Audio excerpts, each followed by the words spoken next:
First, you have some time to look at questions 1 to 4.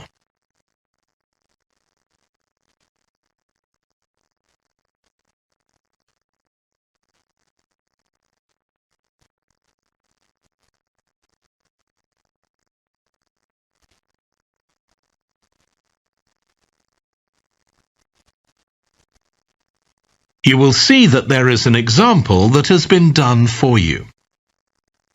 On this occasion only, the conversation relating to this will be played first.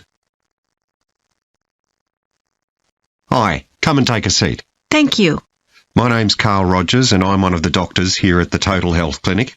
So I understand this is your first visit to the clinic. Yes, it is. Okay, well I hope you'll be very happy with the service you receive here. So if it's all right with you, I'll take a few details to help me give you the best possible service. Sure. So can I check first of all that we have the correct personal details for you?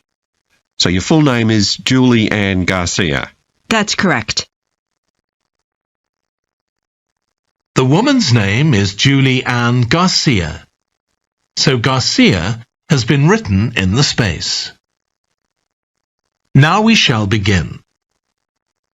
You should answer the questions as you listen, because you will not hear the recording a second time. Listen carefully and answer questions 1 to 4. Hi, come and take a seat. Thank you. My name's Carl Rogers and I'm one of the doctors here at the Total Health Clinic. So I understand this is your first visit to the clinic. Yes, it is. Okay, well I hope you'll be very happy with the service you receive here. So if it's all right with you, I'll take a few details to help me give you the best possible service. Sure. So can I check first of all that we have the correct personal details for you? So your full name is Julie Ann Garcia. That's correct. Perfect. And can I have a contact phone number? It's 219-442-9785. Okay, and then can I just check that we have the correct date of birth?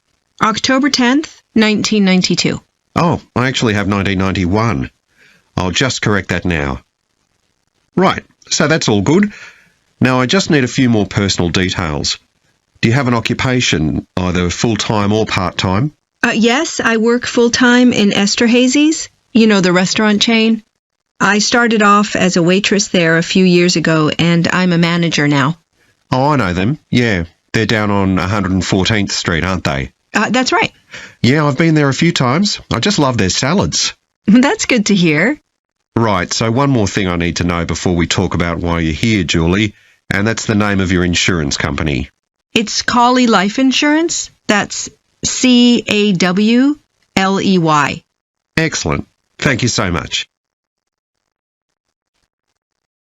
Before you hear the rest of the conversation, you have some time to look at questions 5 to 10.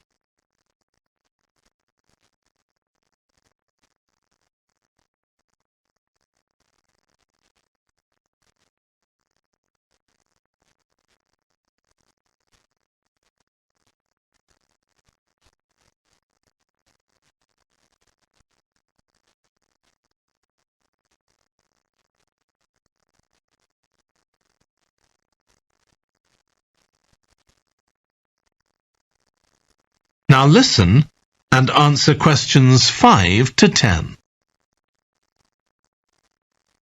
Now, Julie, let's look at how we can help you. So tell me a little about what brought you here today.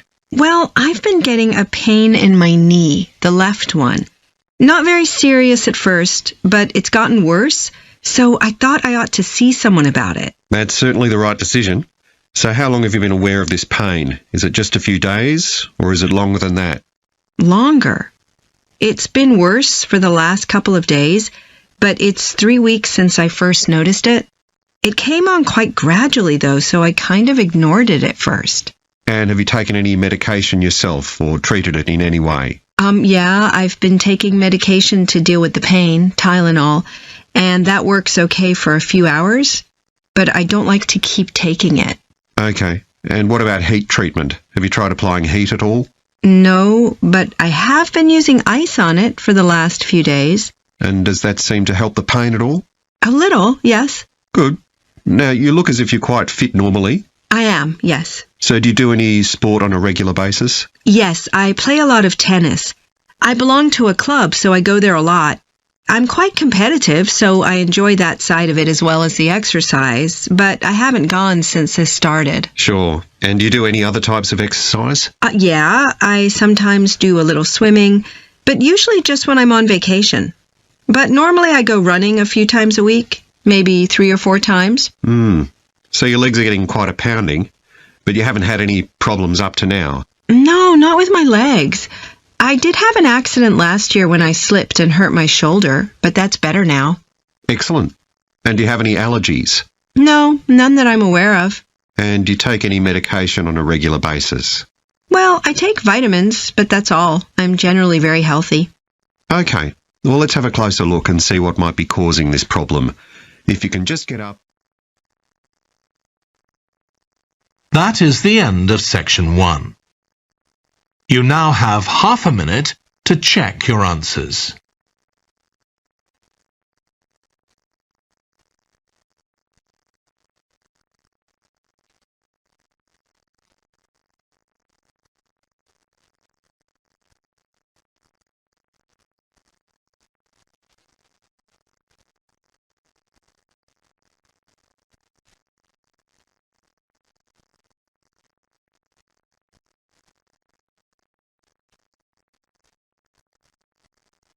Now turn to section 2.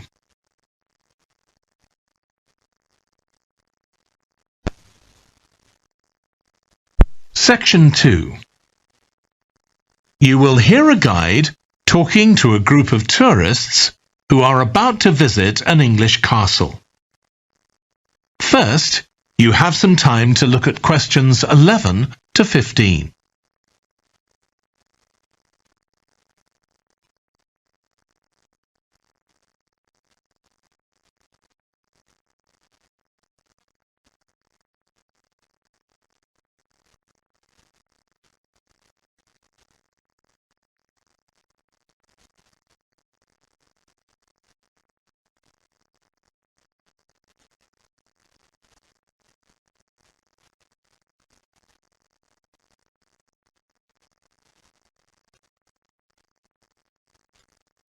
Now listen carefully and answer questions 11 to 15.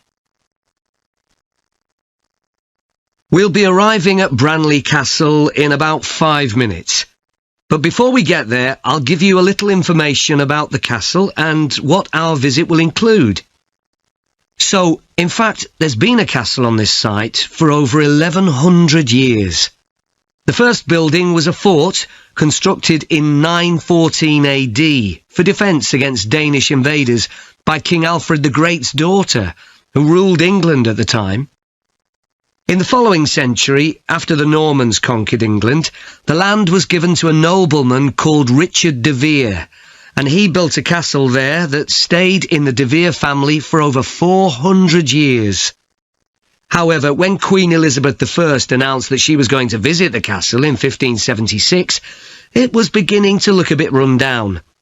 And it was decided that rather than repair the guest rooms, they'd make a new house for her, out of wood, next to the main hall. She stayed there for 4 nights, and apparently it was very luxurious.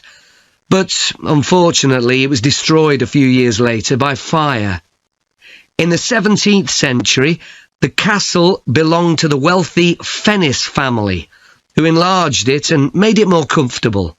However, by 1982, the Fennis family could no longer afford to maintain the castle, even though they received government support, and they put it on the market. It was eventually taken over by a company who owned a number of amusement parks. But when we get there, I think you'll see that they've managed to retain the original atmosphere of the castle. When you go inside, you'll find that in the staterooms, there are lifelike moving wax models dressed in costumes of different periods in the past, which even carry on conversations together. As well as that, in every room, there are booklets giving information about what the room was used for and the history of the objects and furniture it contains. The castle park's quite extensive. At one time, sheep were kept there, and in the 19th century the owners had a little zoo with animals like rabbits and even a baby elephant. Nowadays the old zoo buildings are used for public displays of paintings and sculpture. The park also has some beautiful trees, though the oldest of all, which dated back 800 years, was sadly blown down in 1987. Now, you're free to wander around on your own until 4:30, but then, at the end of our visit, we'll all meet together at the bottom of the Great Staircase. We'll then go on to the Long Gallery, where there's a wonderful collection of photographs showing the family who owned the castle 100 years ago having tea and cakes in the conservatory. And we'll then take you to the same place, where afternoon tea will be served to you. Before you hear the rest of the talk, you have some time to look at questions 16 to 20.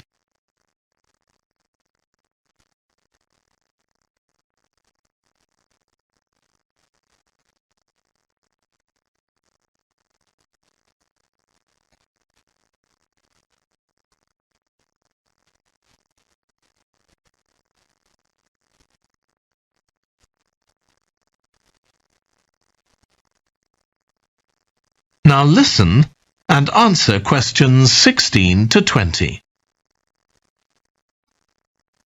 Now, if you can take a look at your plans, you'll see Branley Castle has 4 towers joined together by a high wall, with the river on 2 sides. Don't miss seeing the Great Hall. That's near the river in the main tower, the biggest one, which was extended and redesigned in the 18th century. If you want to get a good view of the whole castle, you can walk around the walls. The starting point's quite near the main entrance. Walk straight down the path until you get to the south gate, and it's just there. Don't go on to the north gate. There's no way up from there. There'll shortly be a show in which you can see archers displaying their skill with a bow and arrow. The quickest way to get there is to take the first left after the main entrance and follow the path past the bridge. Then you'll see it in front of you at the end. If you like animals, there's also a display of hunting birds, falcons and eagles and so on. If you go from the main entrance in the direction of the south gate, but turn right before you get there instead of going through it, you'll see it on your right, past the first tower.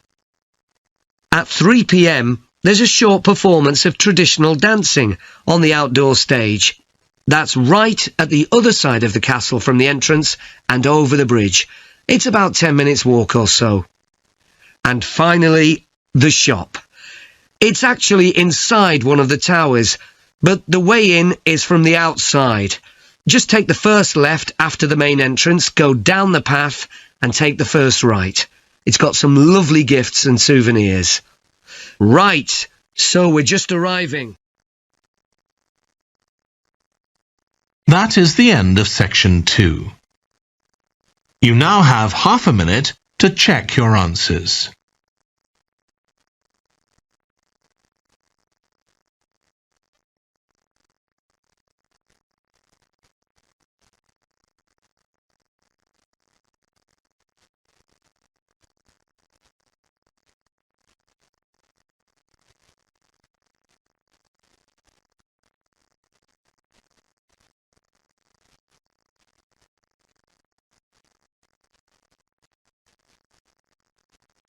Now turn to section 3.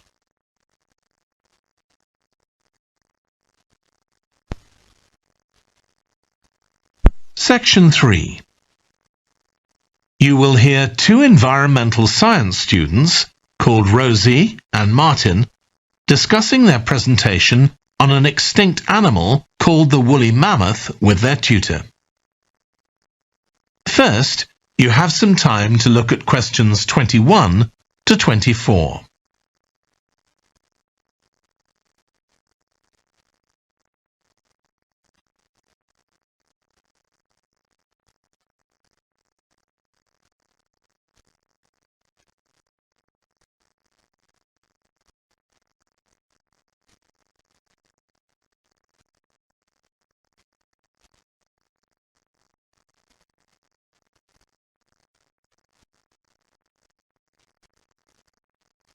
Now listen carefully and answer questions 21 to 24. So, Rosie and Martin, let's look at what you've got for your presentation on woolly mammoths. OK, we've got a short outline here. Thanks. So, it's about a research project in North America. Yes, but we thought we needed something general about woolly mammoths in our introduction to establish that they were related to our modern elephant, and they lived thousands of years ago in the last ice age. Maybe we could show a video clip of a cartoon about mammoths, but that'd be a bit childish. Or we could have a diagram. It could be a timeline to show when they lived, with illustrations. Or we could just show a drawing of them walking in the ice. No, let's go with your last suggestion. Good. Then you're describing the discovery of the mammoth tooth on St. Paul's Island in Alaska and why it was significant. Yes, the tooth was found by a man called Russell Graham. He picked it up from under a rock in a cave. He knew it was special.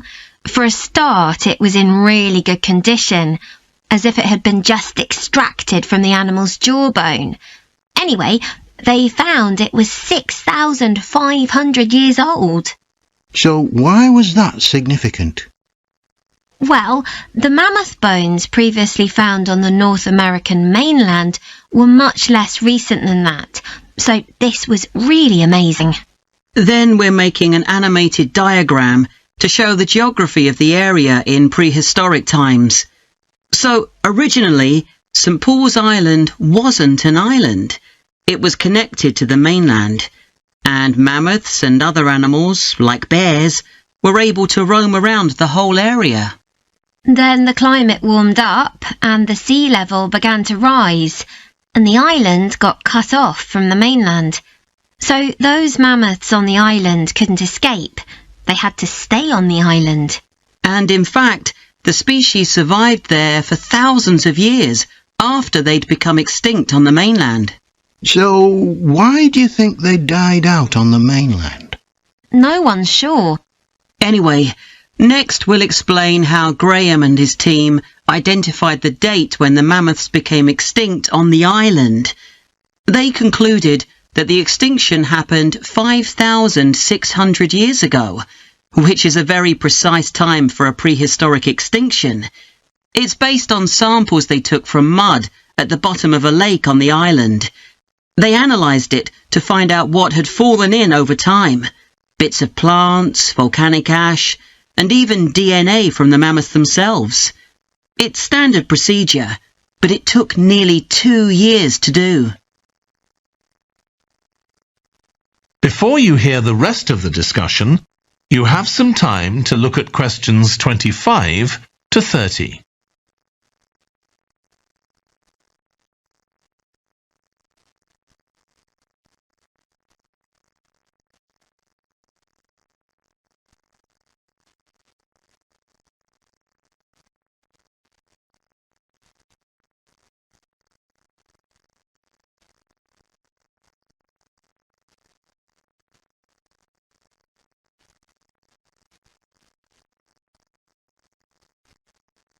Now listen and answer questions 25 to 30.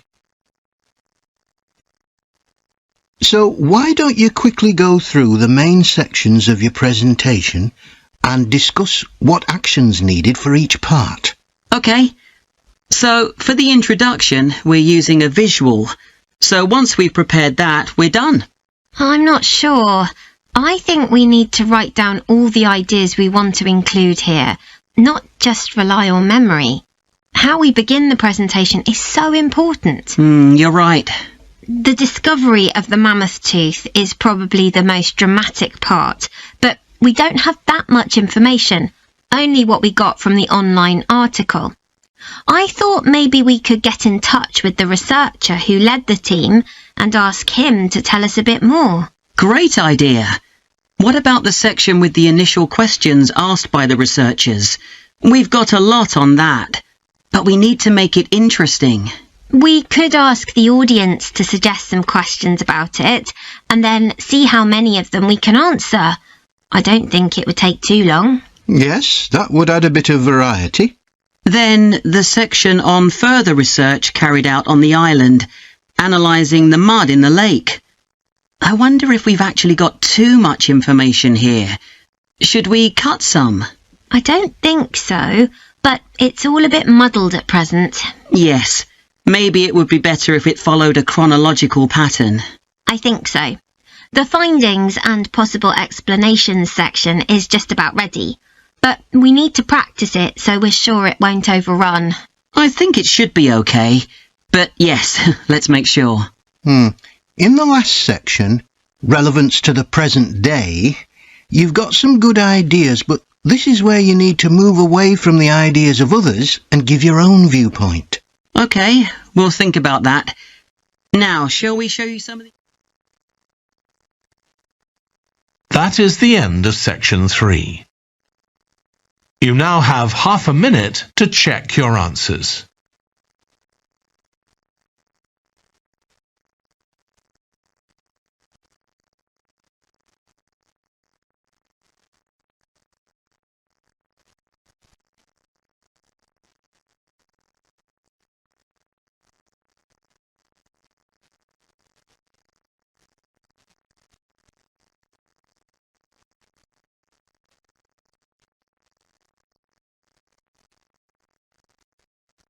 Now turn to section 4.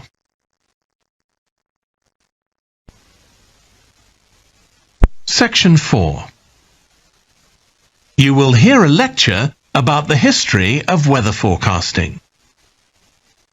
First, you have some time to look at questions 31 to 40.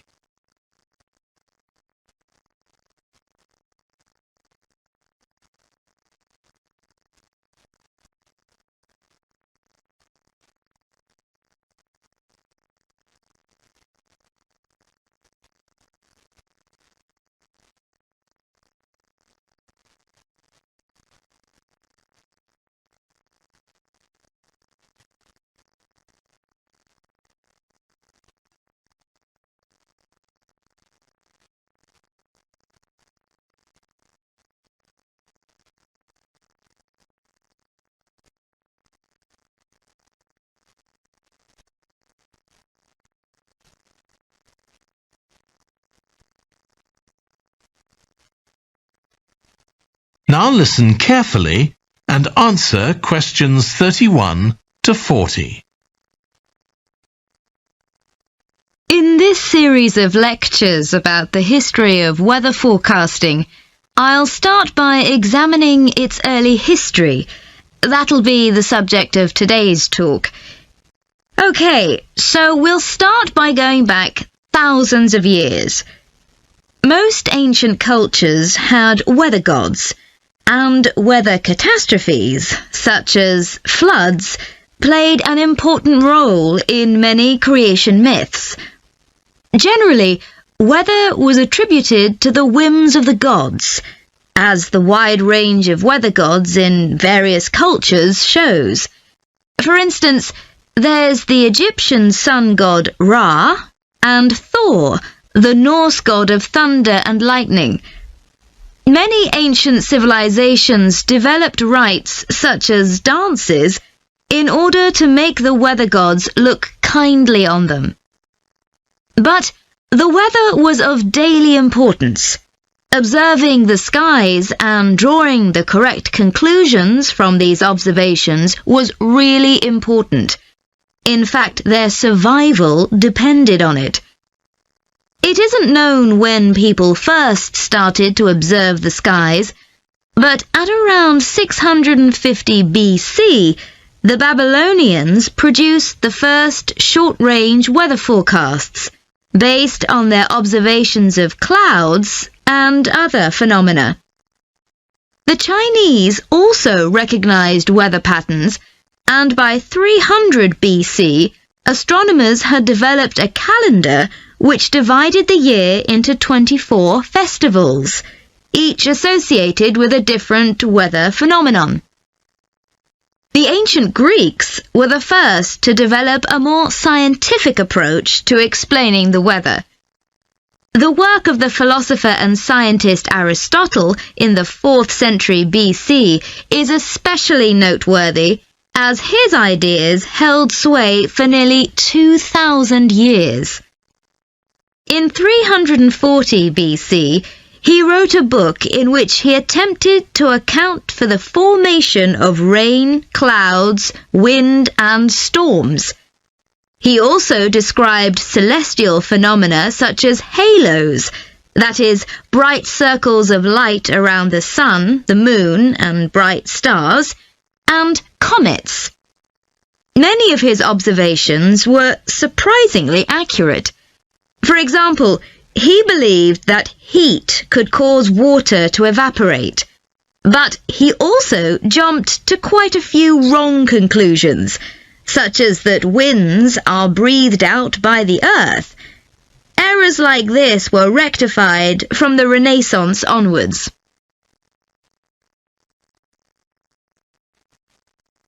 For nearly 2,000 years, Aristotle's work was accepted as the chief authority on weather theory. Alongside this, though, in the Middle Ages, weather observations were passed on in the form of proverbs, such as red sky at night, shepherd's delight, red sky in the morning, shepherd's warning. Many of these are based on very good observations and are accurate, as contemporary meteorologists have discovered. For centuries, any attempt to forecast the weather could only be based on personal observations. But in the 15th century, scientists began to see the need for instruments. Until then, the only ones available were weather vanes to determine the wind direction and early versions of rain gauges. One of the first, invented in the 15th century, was a hygrometer, which measured humidity. This was one of many inventions that contributed to the development of weather forecasting. In 1592, the Italian scientist and inventor Galileo developed the world's first thermometer. His student Torricelli later invented the barometer, which allowed people to measure atmospheric pressure. In 1648, the French philosopher Pascal proved that pressure decreases with altitude. This discovery was verified by English astronomer Halley in 1686, and Halley was also the first person to map trade winds. This increasing ability to measure factors related to weather helped scientists to understand the atmosphere and its processes better, and they started collecting weather observation data systematically. In the 18th century, the scientist and politician Benjamin Franklin carried out work on electricity and lightning in particular, but he was also very interested in weather and studied it throughout most of his life. It was Franklin who discovered that storms generally travel from west to east. In addition to new meteorological instruments, other developments contributed to our understanding of the atmosphere. People in different locations began to keep records, and in the mid-19th century, the invention of the telegraph made it possible for these records to be collated. This led, by the end of the 19th century, to the first weather services. It was not until the early 20th century that mathematics and physics became part of meteorology, and we'll continue from that point next week. That is the end of section 4. You now have half a minute to check your answers.